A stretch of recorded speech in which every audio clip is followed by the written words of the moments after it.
Good day, YouTube. It is the 3rd of February, 2024. This is going to be a little different video for me. We're going to talk a little bit about my decision in 2023 to, first, I made a decision not to restore riding mowers anymore. I was just going to let it all go and get on to other projects. And that is how I started the year. I just retired in December of 22, and I do have a lot of projects that I really want to get to. But I've been doing lawn and garden tractor thing for a long time, and when I decided to quit and got rid of, sold everything off for the most part. And previous to that, I was doing every brand, every color, whatever. And I really enjoyed it, and I didn't realize how much I enjoyed it till I quit doing it, and I decided I couldn't not do that anymore. So in 23, I decided I would pick that back up a little bit, not do tons of them, and only do John Deere's. Now, recently, I've been helping a friend find a budget-friendly lawn tractor for a property that he just purchased, and I fixed these up to the point where they command a premium dollar, and it's out of his price range. So I'm trying to find him something, and I am trying to steer him to a John Deere, but he's picking up on Cub Cadets and things like that are just now hitting the market.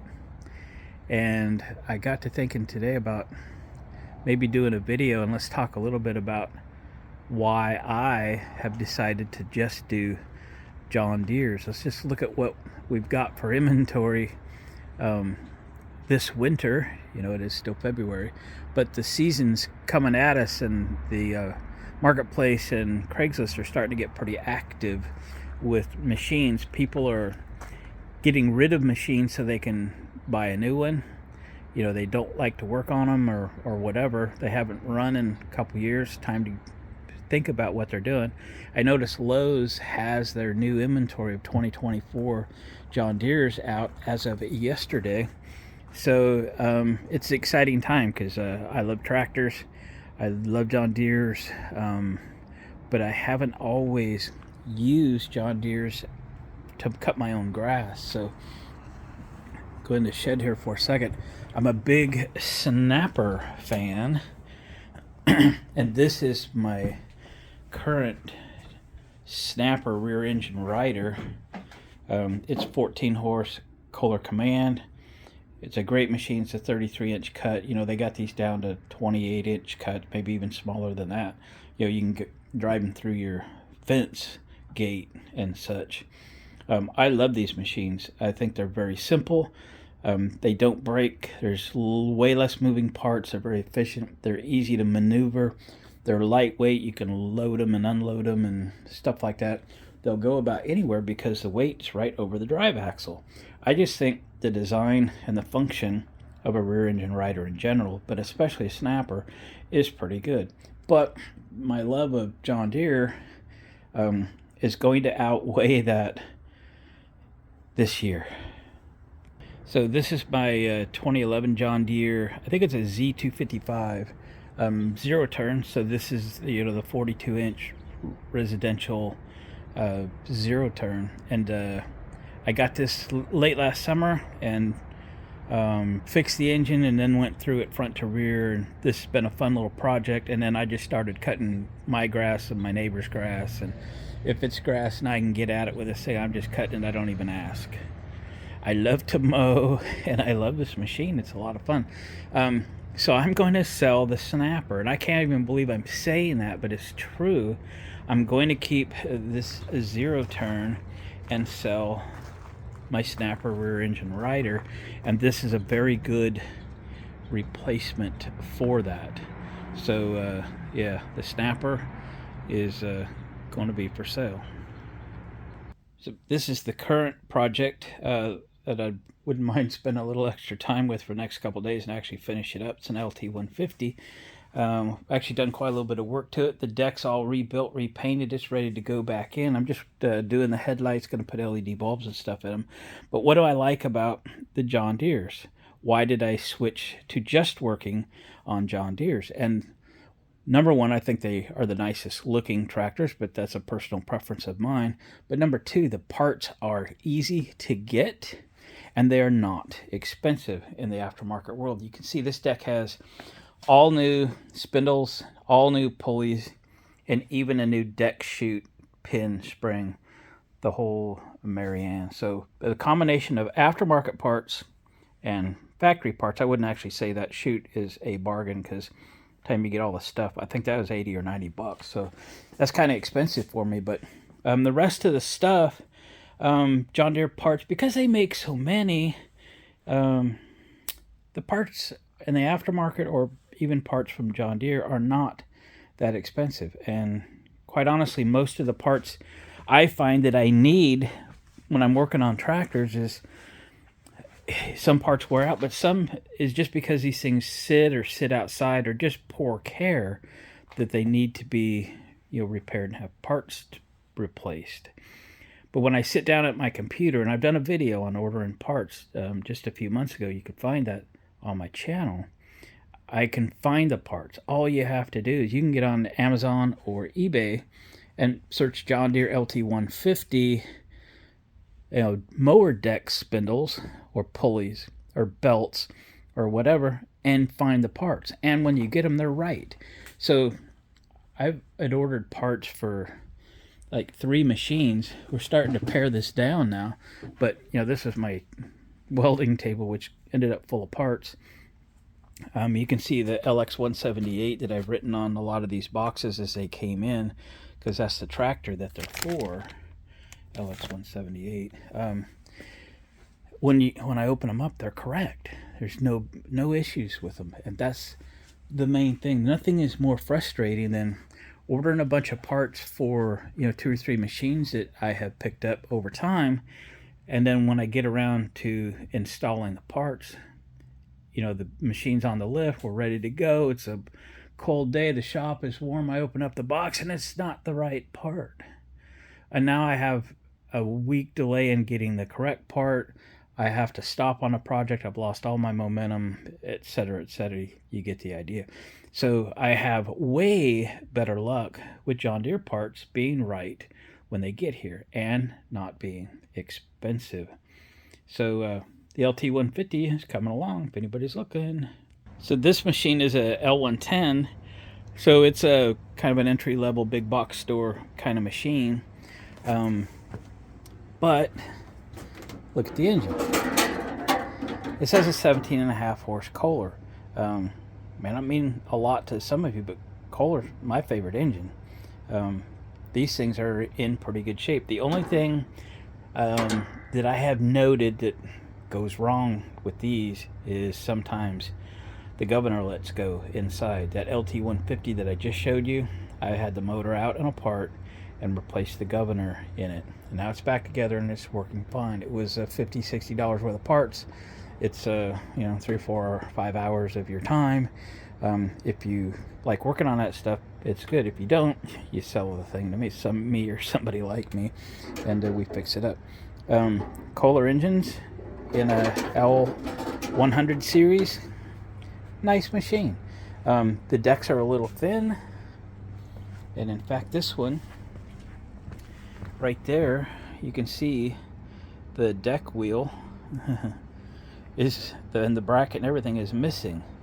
But I'll tell you, it's not the first one I've got that's had that missing. I've hit something, and I've made a pattern. It's hanging here on a screw to replace that piece. So I'll cut out of like an 1/8 inch steel plate, and we'll put a backing in behind there, and we'll weld that back on. We'll put a new deck wheel on it. No big deal. The rest of the deck's in pretty good shape, but I bought all the parts to rebuild that deck. We'll repaint it. We'll clean this mower up. We'll get a decal kit for it. I don't have it coming, and this will be great. I think I've already changed the oil in this, and maybe even give it a tune-up off a check. But this thing will be good to go. I pick these things up obviously pretty cheap, but I get $650 for them when I sell them, because they're easy to sell. And that's my other point. So why do I like John Deere's? They're easy to work on. If you kind of specialize in them, then they become easier to work on because you're really used to working on them. The parts are easy to get, they're correct when you get them, and when you're all done with the machine, a John Deere is the easiest mower to resell. Everybody loves a Deere, right? Right. So these L100 series, are they the best mower out there in the world? No. There's way better mowers. This is entry-level big box store machine. This was $1,300 or something when it was new. Sitting next to it, the LX178, that was a $5,000 machine when it was new, and that was John Deere dealer only. This is the Kawasaki liquid-cooled V-twin, and a nicer, quieter, smoother sounding engine in a lawn tractor. There is not.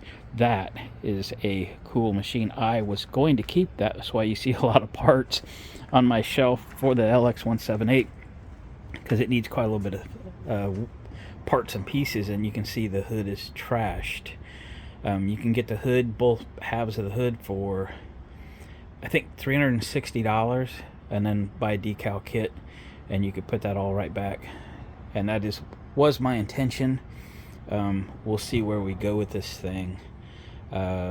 It's coming up in queue here pretty soon, but I'm no doubt will sell it. The question is, will I spend the money for the hood and then have to charge more for it, or is there interest in this machine with that busted up hood? So anyway, that's where we're headed with this.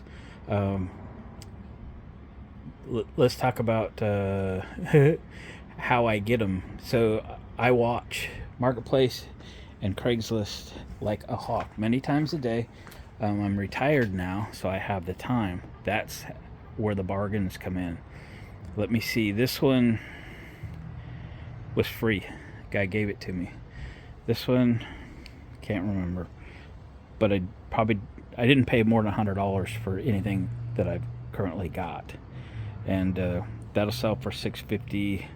I'll have to put some real money into that one, but that's a premium machine. I think it's $1,200 if I put a body on it. Okay, the 69 140 H1, not for sale. The LT 150, also not big box store machine. It's from what I understand, this is dealer machine.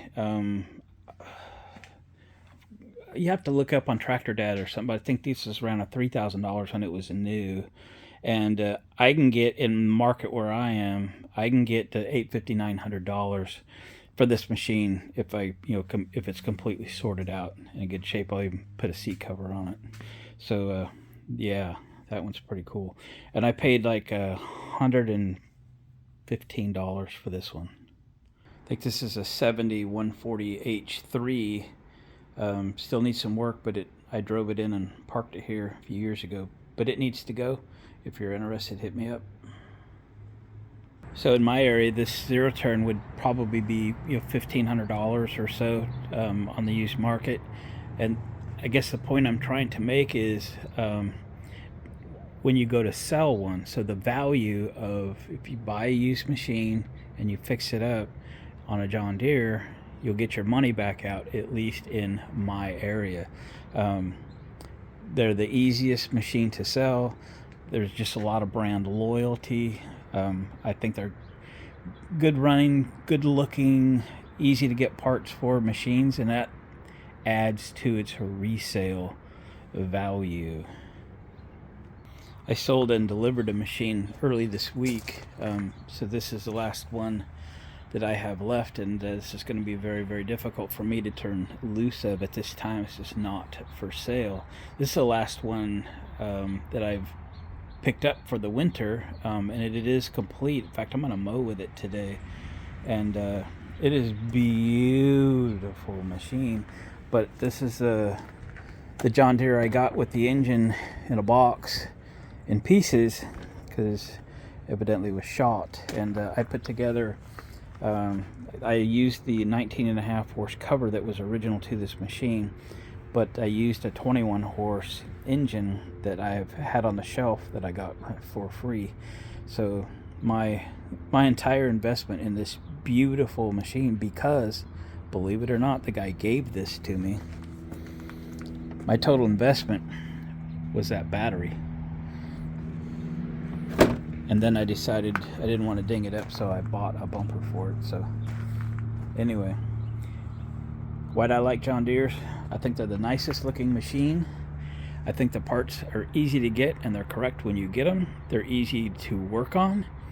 They have a lot of brand loyalty, so when you're done with them, for whatever reason, if you move up, get a bigger machine, or you move and you don't need the machine anymore, in good condition, reselling a John Deere is easier, faster, and you'll get at least all your money back, if not make it all, depending on what you paid for it.